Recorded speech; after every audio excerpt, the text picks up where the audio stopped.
Hello, poem coaxers. Welcome back to the Poem Farm to Coaxing Poems. This is visit 7. And today we're going to call today's visit 7, Choose a View.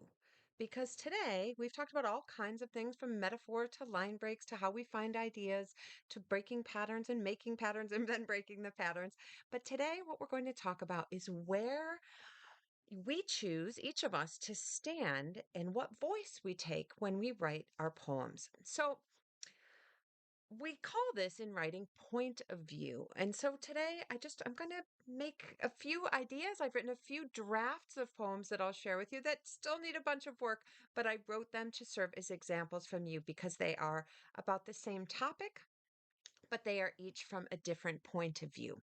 So, the first thing that I think about when I'm writing a poem, and sometimes I don't actually think about it, it just happens. But the more you write, the more things just happen because your body and your mind and your soul and your heart get used to the habits that we create. So, the first thing I do, either intentionally or somehow magically, is I decide who am I going to be? Am I going to write this poem as me, just something I really think? Will I pretend that I'm somebody else? Will I write as an inanimate object or pretend that I am a person from history? Who will I be? Or will it just be a neutral voice? And then once I know who I am, and sometimes when we read poems, we think, oh, this must be really about the poet's life. But oftentimes it isn't, because even if the poet uses the I voice and says, I did this or I think that, it may really be the writer taking somebody else's point of view and using I, pretending that they do think this other thing. So I decide who will I be, or it just so happens that I know who I'll be. And then I decide, will I be writing my poem as someone particular? Will I be writing a poem to someone? And when I say someone, I mean someone or something or some idea to someone or something, or just about someone or something. So I get to decide the same topic. I can write being the fox, I can write to the fox, or I can just write about foxes. So let me show you what I mean. And we do have a name for this in writing. We call it first person is the I voice. And when we write I this, I that, we call that first person writing. And then when we write about something like foxes scamper in the snow, and I'm not saying I'm a fox scampering in the snow, but foxes scamper in the snow, we call that third person voice. And so we'll talk about second person at the very end of this. So I took a topic and I have no idea why this is the topic that I chose, but I decided to think about someone we know from a nursery rhyme, Little Miss Muffet. Now, to refresh your memory on this nursery rhyme, it's Little Miss Muffet sat on her tuffet, eating her curds and whey. Along came a spider that sat down beside her and frightened Miss Muffet away.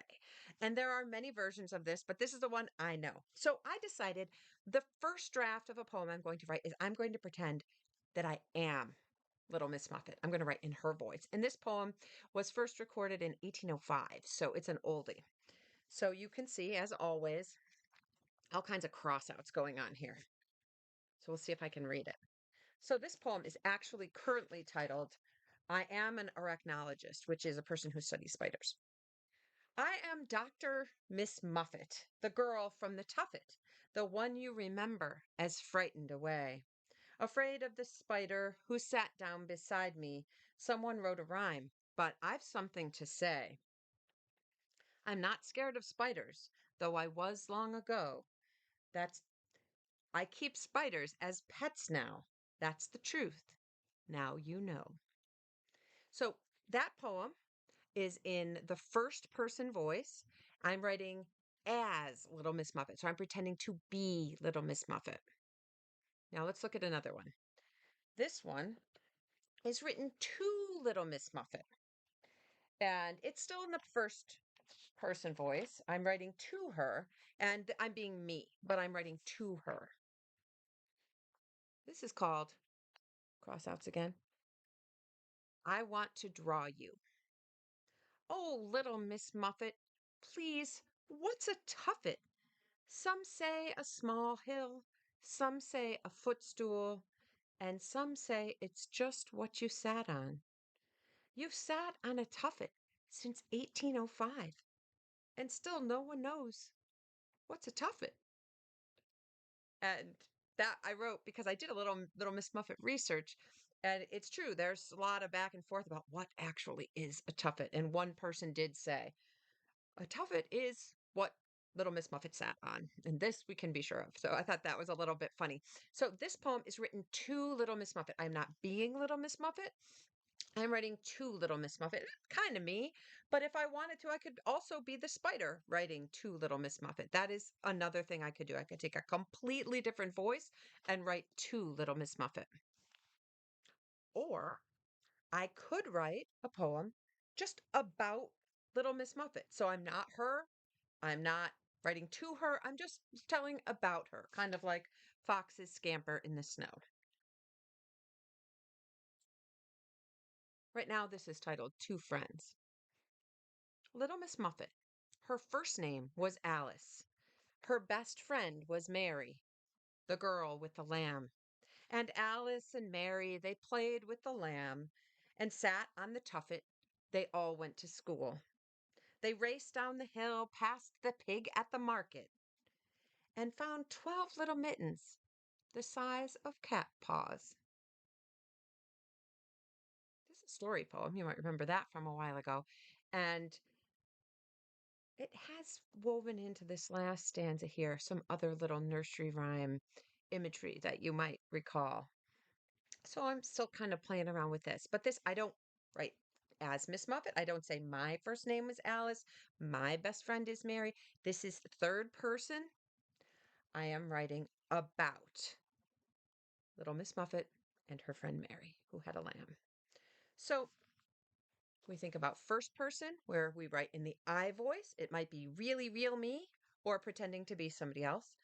Third person, which is written in the she, he, they, it voice. Or, as I said, we'll talk a little tiny moment here about second person.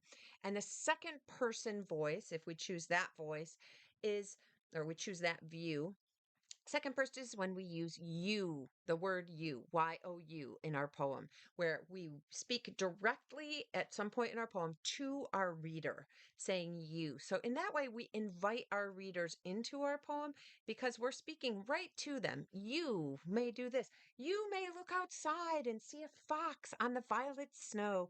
You may wish you were a fox. And so when the reader reads a poem in the second person voice, they often feel like, oh, I'm in the poem. So I did a little quick one here in the second person voice, or the you voice, we sometimes call that. And let me find it here. It's called right now, it's called Do You Ever Think? Do you ever think about Little Miss Muffet? Did she have siblings or hobbies or pets? Was she a real person? Would she be your friend if she jumped from that rhyme into life? If Miss Muffet jumped into life in your lunchroom, would you share your cookies? Would you tell her your name? Would you ask Miss Muffet to play? So I think I would ask her to play. So I had a lot of fun pretending to be her as an older Miss Muffet, Dr. Muffet, saying I don't feel that way anymore. That was my first person poem. And in the poem that I wrote, that was the one I wrote as her. And the one that I wrote to her, I am being me or someone else saying, I'd like to draw you. What is a tuffet? Little Miss Muffet, please tell me from the past. What is this tuffet thing? So that was written to her. I also wrote a poem about Little Miss Muffet and her friend, Mary of the Lamb fame. And so that one is a little bit more distant. I'm not being directly, personally a character or speaking directly, personally to a character in the poem. And then lastly, the second person voice is the you voice. And that's where I said to the reader, do you ever think about this? Do you ever think about that?